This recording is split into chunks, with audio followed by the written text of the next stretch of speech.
lovely. Hi. Welcome to America's Got Talent. Simon Cowell has built his career on discovering stars, but nothing could have prepared him for this. Reports are surfacing about what happened to Courtney Hadwin, and those who witnessed Cowell's reaction say he was visibly shaken, even breaking down in tears. The growing silence from those closest to her is only fueling speculation. Could the rumors be true? And what could have possibly left one of the music industry's toughest figures so emotional? As many scramble for answers, one thing is certain: something bad has happened, and the truth may be more shocking than anyone expected. Let's uncover this story together. The rise of a star. Before we reveal what happened to Courtney and how Simon reacted to it, let's get to know her better. It started in a small town in England, Hartlepool, to be exact. A quiet coastal place, not exactly known for producing world-famous rock stars. But inside a modest home, a young girl was about to change that. Courtney Hadwin wasn't the kind of child who naturally demanded attention. In fact, she was shy, so shy that speaking up in class felt like an impossible task. But put a microphone in front of her. That's when everything changed. Her parents noticed it early on. At home, she'd sing along to songs, her voice raw and full of energy, something far beyond what anyone expected from a girl her age. But it wasn't until she was about 10 years old that she first performed in front of an audience. A school talent show. Just a few rows of parents and plastic chairs. Nothing major. And yet, the second she started singing, there was a shift in the air. She wasn't just another kid nervously mumbling lyrics, she was electric. People sat up. Teachers exchanged glances. Something about her was different. That moment changed everything. Encouraged by her parents and teachers, Courtney began entering competitions. She trained at local music schools, working on her voice and stage presence. But it wasn't about polish, it was about raw, untamed emotion. And she had that in spades. Her influences weren't the typical pop stars most kids were into. No, she gravitated toward the legends: Janis Joplin, Etta James, James Brown. She studied them, not just their voices, but their movements, their intensity. It wasn't about being perfect. It was about feeling the music in your bones and making the audience feel it too. And that was something she understood instinctively.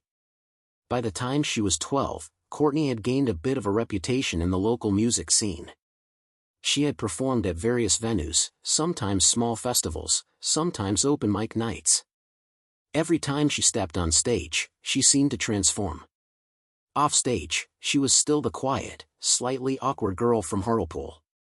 But under the spotlight, she was a force of nature. Then came The Voice Kids UK in 2017. She stepped onto the stage, a little nervous but ready. The judges watched as this timid girl stood before them, waiting for the music to start. And then, boom. She launched into a raspy, high-energy rendition of Tina Turner's Nutbush City Limits. Judges' eyebrows shot up. The crowd erupted. It was happening again, the same thing that had happened in that small school auditorium years before, except now, it was on national television. Danny Jones, the judge who picked her for his team, knew right away she was something special. She made it far into the competition, impressing audiences with her ability to channel old-school rock energy into every performance. But The Voice Kids was just a stepping stone.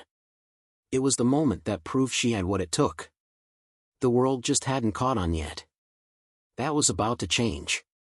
Because the very next year, in 2018, Courtney Hadwin walked onto the stage of America's Got Talent. And what happened there? That was something no one would ever forget. The America's Got Talent phenomenon. The stage was bigger. The stakes were higher. And this time, the whole world was watching. When Courtney Hadwin walked onto the America's Got Talent stage in 2018, she looked like any other nervous contestant, small, shy, clutching the microphone with both hands. The judges, Simon Cowell, Howie Mandel, Heidi Klum, and Mel B, greeted her warmly. But you could see the skepticism in their eyes. Another young girl, hoping to impress. But would she? Then the music started.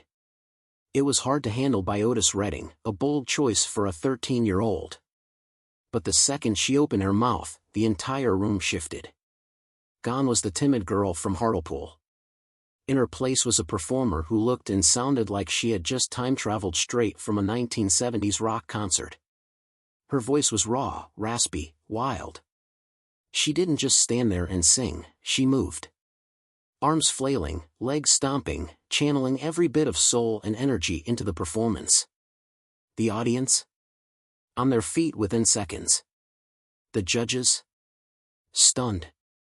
And Howie Mandel? He didn't hesitate. Before the applause even settled, he reached over and slammed the golden buzzer. Gold confetti rained down as Courtney stood there, covering her face in shock. Howie rushed onto the stage, telling her she was a star, that she reminded him of Janis Joplin. Backstage, her family erupted in tears and cheers. Just like that, everything changed.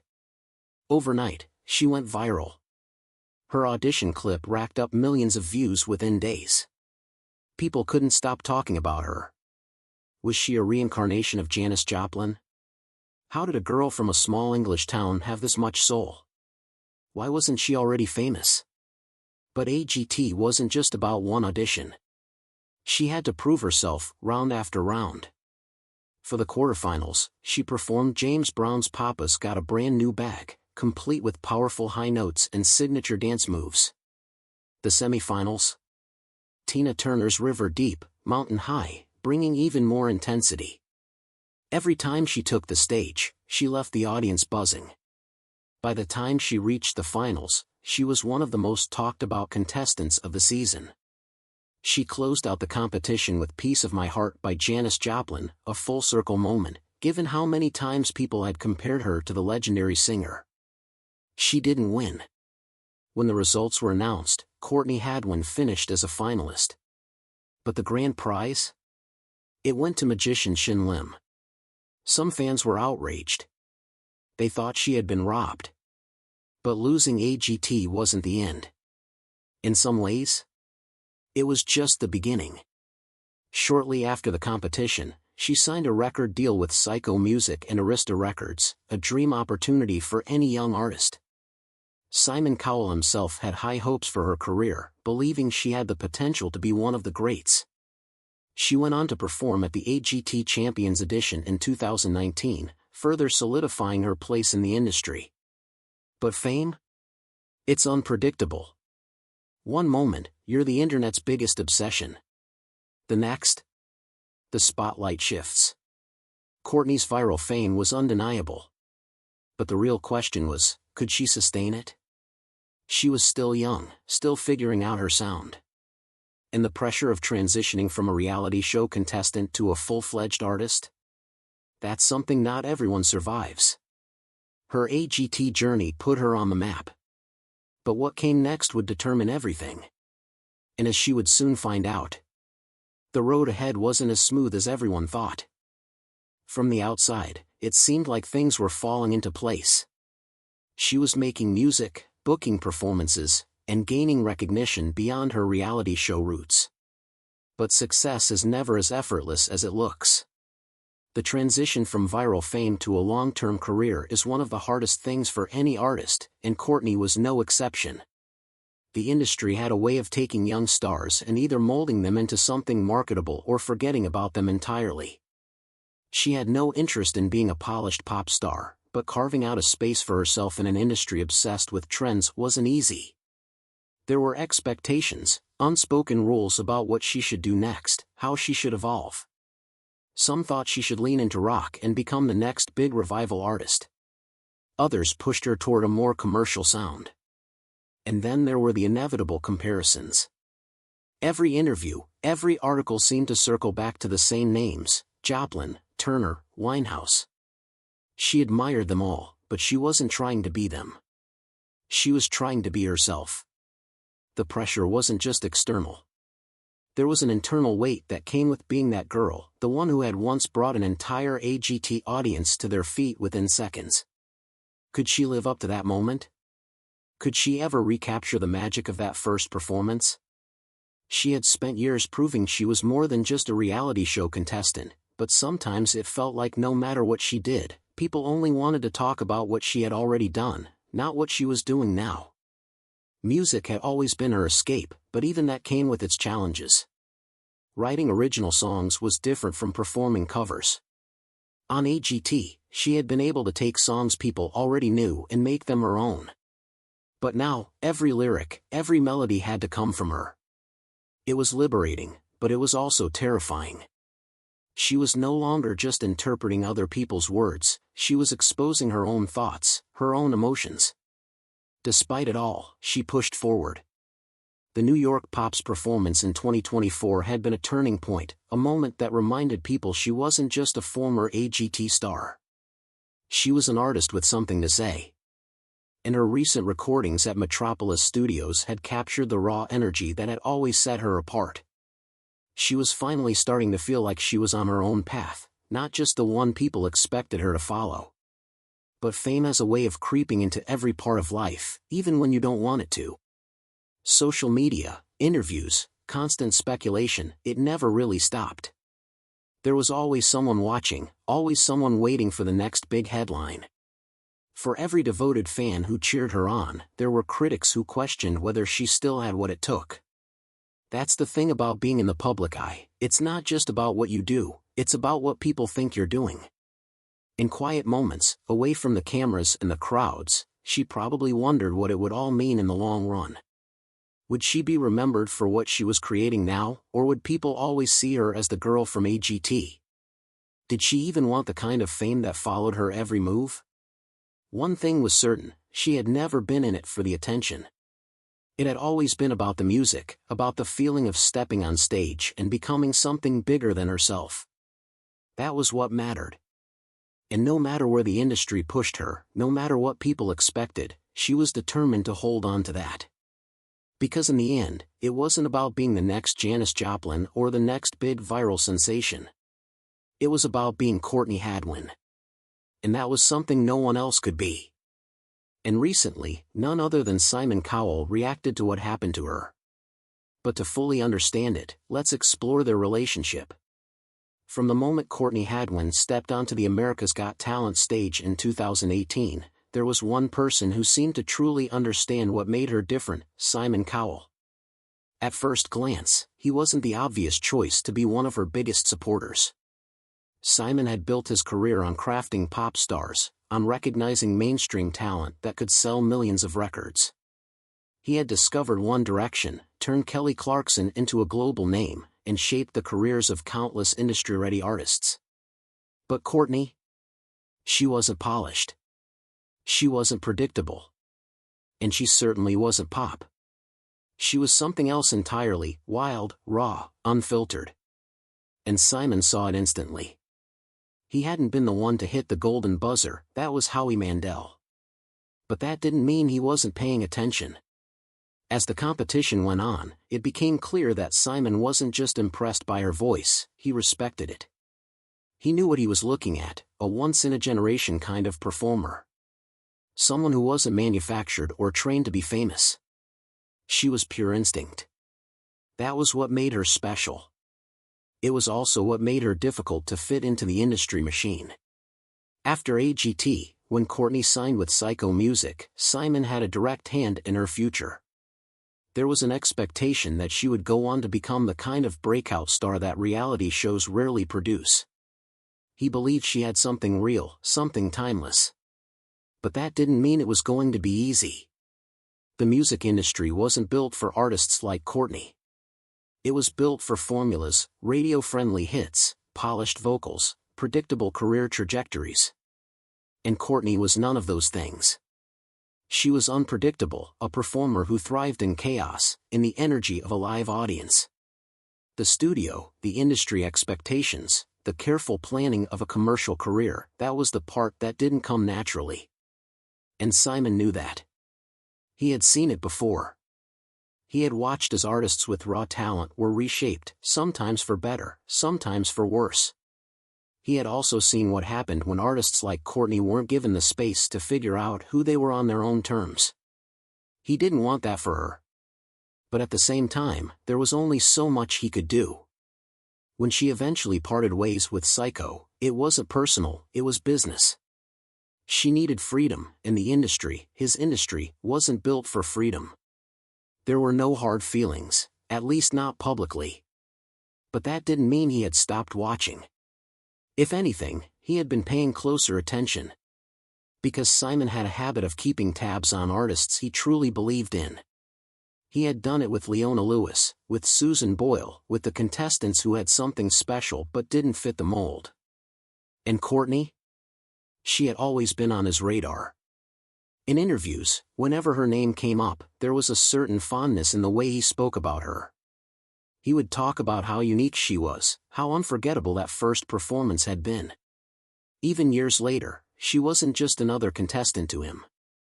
She was one of those artists, the kind that didn't come around often. The kind that made people remember why music mattered. And Courtney, for all her independence, still seemed to hold that respect for him as well. She never spoke poorly of her time on AGT, never made it sound like she regretted the way things had played out. If anything, she had always been grateful for what the show had given her, the platform, the exposure, the opportunity to do what she loved on the biggest stage in the world. There was an unspoken bond there. Simon Cowell had built his career on making stars, but some stars can't be made, they just are. And deep down, he knew that was the case with Courtney. She didn't need to be shaped into something else, she just needed the world to catch up to what she already was. But life has a way of testing even the brightest stars, and soon, something would happen that neither of them could have predicted, something that would shake Simon to his core, something that would make him realize just how much he truly cared. What happened to Courtney Hadwin? Reports began circulating late in the evening, spreading rapidly across social media and fueling speculation that something had happened to Courtney Hadwin. The initial sources were vague, referencing a sudden hospitalization, though no official statement had been made. Within hours, the story had gained momentum, with various online accounts claiming to have inside knowledge of the situation. Some suggested exhaustion, while others hinted at a more serious medical issue. Then, a new detail emerged, and it changed everything. A car accident. Severe enough that it had required immediate medical attention. Despite the lack of concrete details, the news sent shockwaves through her fan base. Questions flooded online forums and comment sections. Where had it happened? How bad was it? Was she conscious? Yet the most unsettling part of the entire situation was the silence. No family member, no representative, no close friend had stepped forward to confirm or deny the reports. Even as speculation intensified, those who typically managed her public appearances and social media presence remained quiet, refusing to acknowledge the growing concern. It wasn't just fans who were shaken. Sources close to America's Got Talent claimed that when Simon Cowell was first informed of the situation, he was visibly distressed. Initially, he dismissed the rumors, assuming it was another exaggerated online story. But as more details came in and the possibility of the accident being real became undeniable, his reaction reportedly shifted. He was described as being unusually quiet, checking his phone repeatedly, struggling to process the news. And then, in an uncharacteristic moment of emotion, he broke down. Yes, Simon Cowell broke down in tears after what happened to Courtney Hadwin. And it was bad. Simon Cowell has witnessed countless careers rise and fall, has seen young hopefuls come and go, some making it in the industry, others fading into obscurity. But this was different. Courtney had been one of the most memorable artists to ever step onto the AGT stage, a contestant widely regarded as a rare, once-in-a-generation talent. He had believed in her. And now, all he could do was wait for updates, just like everyone else. At this stage, no one could say for certain what had happened. No official medical reports had been released, and without confirmation from her family or management, the severity of the situation remained unknown. However, the sheer volume of speculation, combined with the silence from those closest to her, only intensified concerns that the situation was far more serious than many had initially assumed. As the hours passed, more questions emerged, but answers remained elusive. Was she stable? Were the injuries life-threatening? Would she ever perform again? And why, despite the growing public concern, had no one spoken out to clarify the situation? For now, all anyone could do was wait. What are your thoughts on Courtney and her situation?